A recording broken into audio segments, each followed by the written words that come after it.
And I loved my son, and he loved me so much. I know his death was not to destroy me.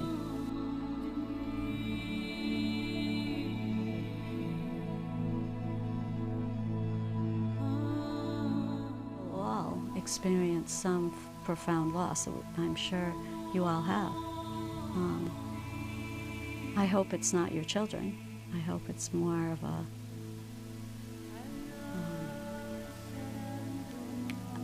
more timely loss, you know. We're supposed to not outlive our children.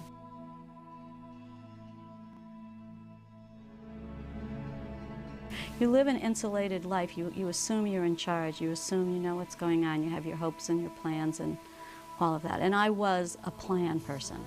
You know, I had plans laid out. Danny's death just stopped me right in my track. So much of what I knew theoretically all of a sudden had to become real. I had to take everything that I had learned in my life, everything that had been presented to me, and utilize it, or I would not have survived. Not everyone has a son who fell off a mountain. Some have to go through real, true agony to honor yourself and to try to stay in a state that you can begin to receive. If you're completely in a state of chaos, what can you receive?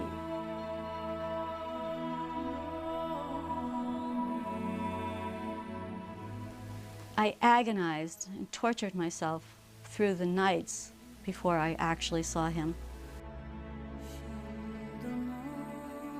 In the back of my mind, I kept saying, they have someone else's son. They don't have my Danny. He's going to call. When I saw Danny's body, the denial went very quickly. I had him. He was gone. I knew he was gone. I saw him. I touched him. He was cold and he was gone. I would wake up in states of terror trying to catch him. I wanted to catch him. I wanted to hold him. I wanted to pick him up. So the lows were trying to think I was still in charge, and we're not in charge.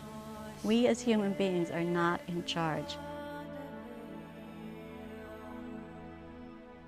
When Danny died, the day he died, or the day they told me he died, I picked up the tarot and I just said, "Where is my son?" And I held the tarot in my hand and out fell the universe.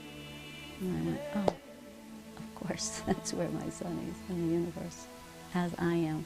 We're just on different planes.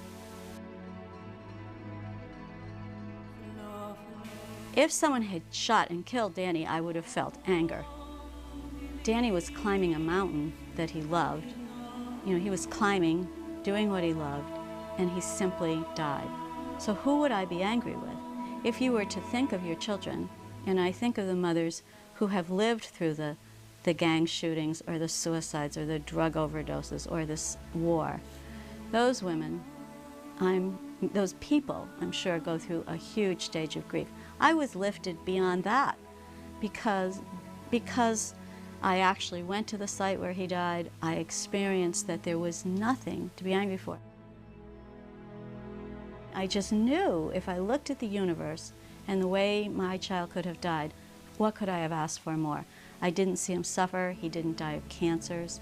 He lived his life and died. Because all the guilts come up too, you know.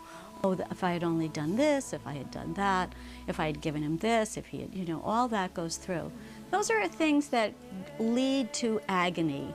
And I don't believe in that. I don't believe in, well, what if? I mean, yeah, sure, if we had lived a completely different life, maybe he hadn't been the adventurer he would have, maybe he would have been some cubicle. You know, that wouldn't have been who Danny was. It's not who I am. It's not who we were. And so he lived a life of adventure.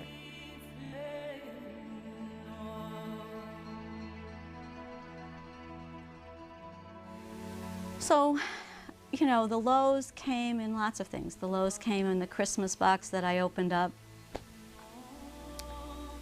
And everything he had ever made as a child was in the Christmas box. I hated the Christmas. I hated Christmas. I hated the Christmas tree. I hated the box. I said I would never do it again. And yet, I have 2 daughters and I have 3 grandsons, and I am their mother and their grandmother. Of course I do it. I do it every year. I just took Danny's things out and put them away so that I don't have to go through that every time I open up the Christmas box. So it's time. It's a dimension of time. You know, people say, "Oh, time heals," and it's so cheap. It's such a cliche, you know. And you think of them, yeah, and you just go, yep, but time does heal, and you do grow, if you're willing to truly accept and let go of the fact that you are in control. I suffered that fall. I mean, I was not sitting here like everything was good. I went to work every day. I would come home, I'd cry all the way home. I'd get here, Erin was still a young girl coming home, and I'd say, okay, that's it, we're not going to cry tonight. You know, I needed something normal. Now I just think back to the joys of the times we spent together. I don't, you know, telling this is painful for me, but it's not the agony it used to be.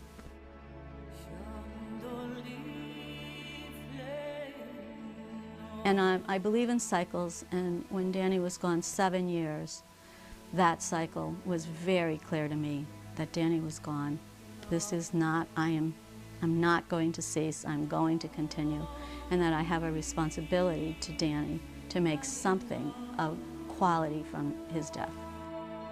I became very involved in yoga and breathing and patterns, and know that there is a material world and a non-material world. I am presently, as we are all, in a material world.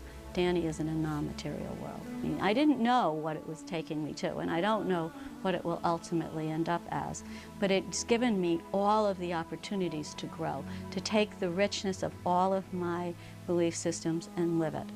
There were waves similar to a tsunami, you know. You go, if you look at the wave, sometimes Danny trickles across my feet, and I go, hi. And it's pleasant. It's all that things of putting your feet in the Caribbean water, you know. And other times, there are waves that knock me over. Knock me over. They don't come that way anymore. Now I've almost learned to surf them. I feel them coming. I know they're coming.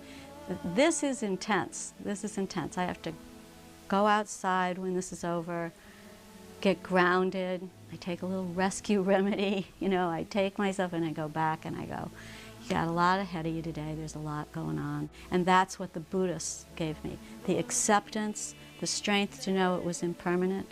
My suffering is impermanent. It will end. It has ended in many ways. I will end. And what am I going to do with what was given to me? I was given a child who died just before he was 32. What am I going to do with that? I've got to do something to make some meaning out of it for someone else who also loses one at 4, loses one at 12, loses one at 20. If I could share anything with another mother, would be that. Is that, yes, you're totally shattered. Yes, you're cracked wide open. And what are you going to do?